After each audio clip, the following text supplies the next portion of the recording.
Assalamu alaikum dear students. Today our topic is international trade.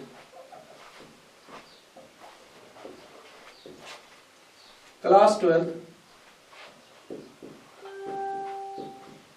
chapter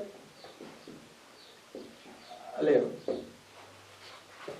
In last lecture we discussed about this. In today's lecture we will try to conclude this international trade, the concept. As we know, the first people do not prefer to go far outside their boundaries, geographical area, due to some circumstances, as they were afraid of this people would loot them. There would be damage of their property, damage of their possessings which they possess. So then the first route, international route, first trade route was Silk Route. Silk Route, which was from China to Rome. China used it to export their silk and import wool from Rome.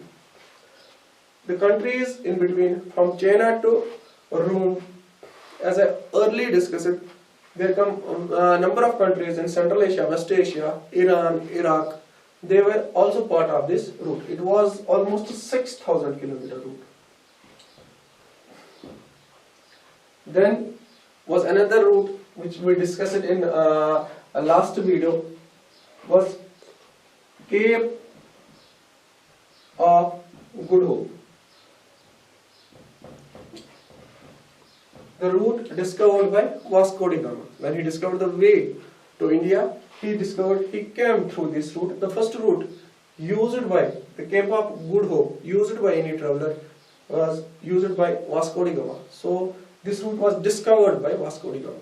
Then came another concept, Suez Canal. We already discussed this in a last chapter, last topic, last video.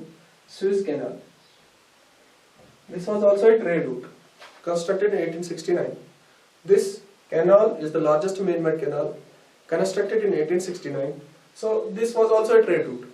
Then, with this, these trade routes, they got the concept of, it gave a rise to the new concept of trade. That was slave trade.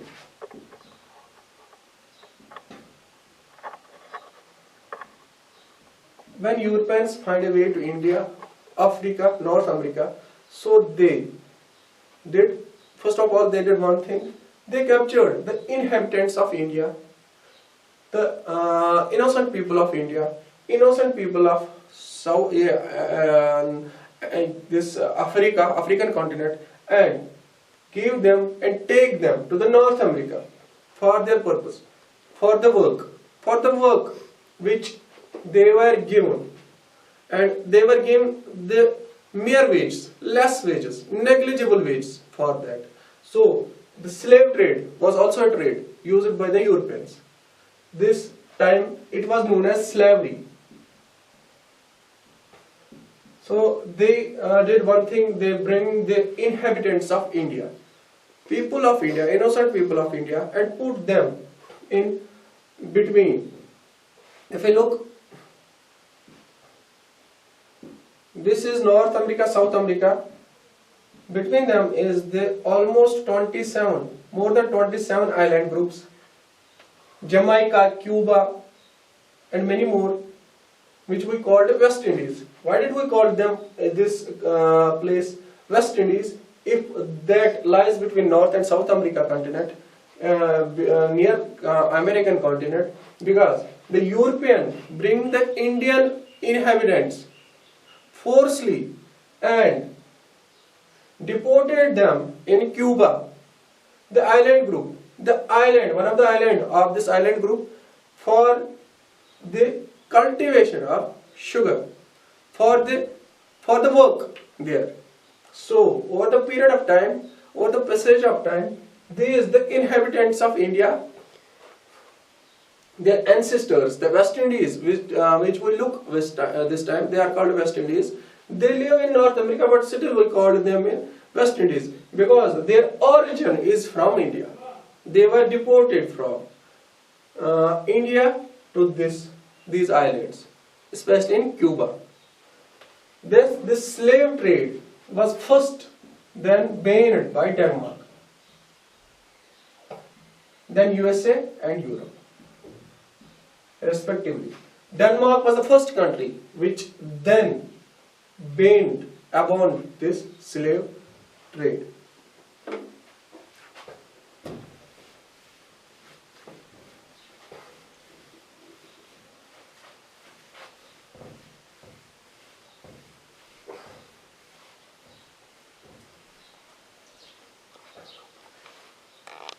When this international trade started expanding, so different countries of the world started to put taxes on other countries. That was known as tariffs. They said that other countries, the country A said to the country X, country B, okay, if you want to perform trade with us, okay, you just need to do is just give us this amount of tax. Then you can perform your trade activities within our boundary. But these tariffs were very high. Very high. There was not any same procedure for almost for all countries. Some countries would put the tariff at the high rate, some at the medium or some at the low rate. But then came the concept of, in 1948, there came GATT,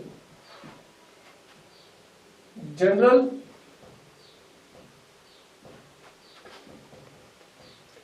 Agreement on Tariff and Trade.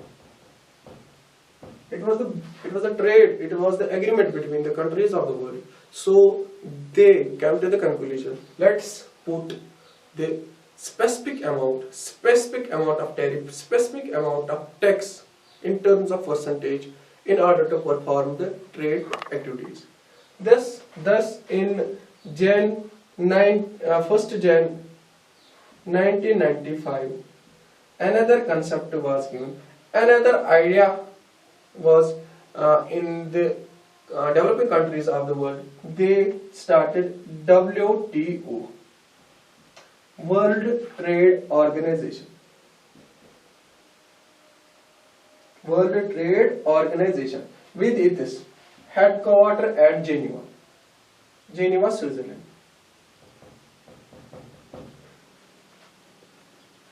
India was also the founding member of WTO, World Trade Organization. So this World Trade Organization looked into the trade activities of all over the world.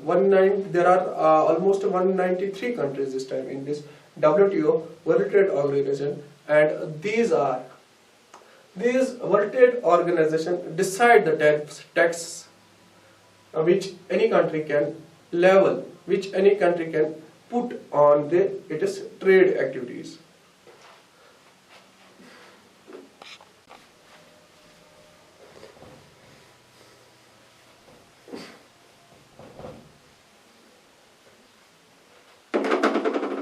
Other countries of the world, different countries of the world started different activities, different trade activities between bilateral, and they made a group. For example, if we look at European Union. European Union, it is also a trade body of almost 30 countries. They are performing trade between themselves. So this European Union, they have put the single currency. These 30 countries have the same currency, euro. This European Union is regarded the strongest union in modern history, in modern world. It also got Nobel Prize. It has got the Nobel Prize. You can see the how much development, how much successful this has been. Another, ASEAN. It is also a trade body, Association of Southeast Asian Nations. Its headquarter is in Jakarta. Jakarta is the capital of Indonesia.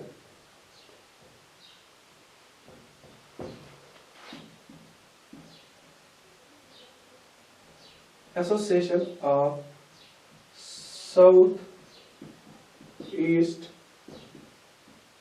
Asian Nations. Countries also started. These countries also, some countries started bilateral trade within the geographical boundaries between themselves. India is not the part of this ASEAN. Let us see another example. BRICS. This is also the body. BRICS. Brazil, Russia, India, C for China, South Africa. This is also a union of 5 countries: Brazil, South American country, Russia, Asian country, India, Asian country, China, Asian country, and this South Africa. South Africa is African country, but they are performing trade between themselves. This is a BRICS, and its headquarter is in Shanghai, China. Its headquarter is in Shanghai. Shanghai is a place in China. So let's conclude with this topic. The first international trade was not practiced. Then came the Silk Route. Then came the Cape of Good Hope. Then Suez Canal. This slave trade was also practiced for some years. So that was banned. Then these regional trade bodies or bilateral trade bodies within the countries. European Union, one of the most successful trade body, union of the modern history. They also got the Nobel Prize. ASEAN, BRICS, these countries are performing trade within themselves. So this was our international trade. Hope you guys have understand this. If there would be any query, you can call us or comment us. So we will be glad to make you understand. Thank you.